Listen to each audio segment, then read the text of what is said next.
What happens when an error occurs in handling a retirement plan?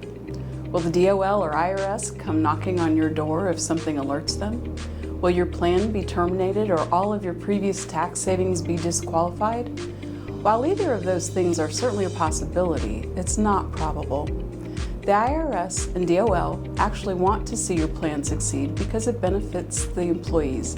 You need a fixer. Hi, I'm Mickey Murphy with Blue Benefits Consulting. If you find there is an issue with your retirement plan, it's much better to correct it than to bury it or just hope no one notices. Both the IRS and DOL have recognized that there are a lot of rules to follow for a retirement plan and that the people handling them are not perfect. There are programs in place that allow us to follow their guidelines and make corrections. For common errors, like not getting an employee contribution deposit made on time or missing the enrollment of a new employee, there are sanctioned ways to self-correct.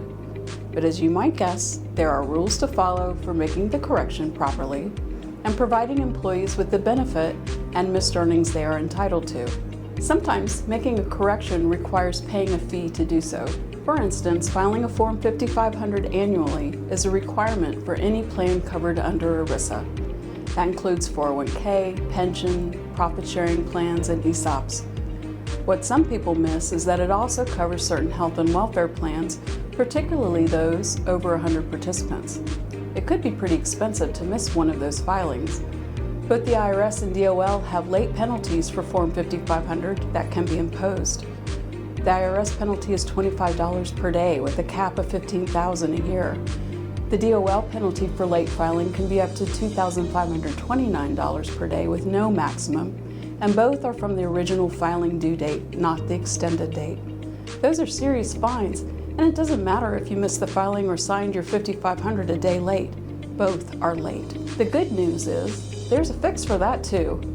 The DOL has a delinquent filer voluntary correction program that allows you to self-correct by submitting your late Form 5500 with a fee of $10 per day late capped at $750 for plans under 100 participants, or capped at $2,000 for larger plans. The catch is you need to correct before you receive notice from the DOL that you didn't file the 5500. Once corrected, both the DOL and IRS honor the correction, and it's considered as made on time. The process is simple, and the payment is the best deal around considering the penalties that can be assessed if you let the agencies find it first.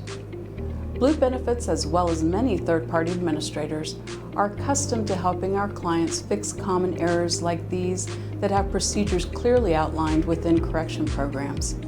As we review each plan year, we look for things that might be found in an audit and help our clients with making those corrections before they can create a bigger problem. There are bigger document or operational items that might involve retaining an ERISA attorney, especially if it requires coming up with a creative solution or a recommendation to the IRS or DOL as to how the correction should be handled. It is always the best idea to correct any errors when they are found. Many issues are no longer eligible for the regular corrections once a plan has been pulled for audit by the IRS or DOL, and can be much more expensive if corrections are mandated and sanctions imposed after found in an audit. So don't let errors fester or lose sleep over missing that Form 5500 deadline. Find your fixer. Your TPA may be able to set you straight or at least guide you through the channels to get there. If you need help with getting a late 5500 submitted to avoid large penalties, and even a day past the deadline needs to be corrected, or want to review your health and welfare plan to see if you should have filed, or need assistance with other types of corrections, contact us at bluebenefitsonline.com. We would be happy to review your plan.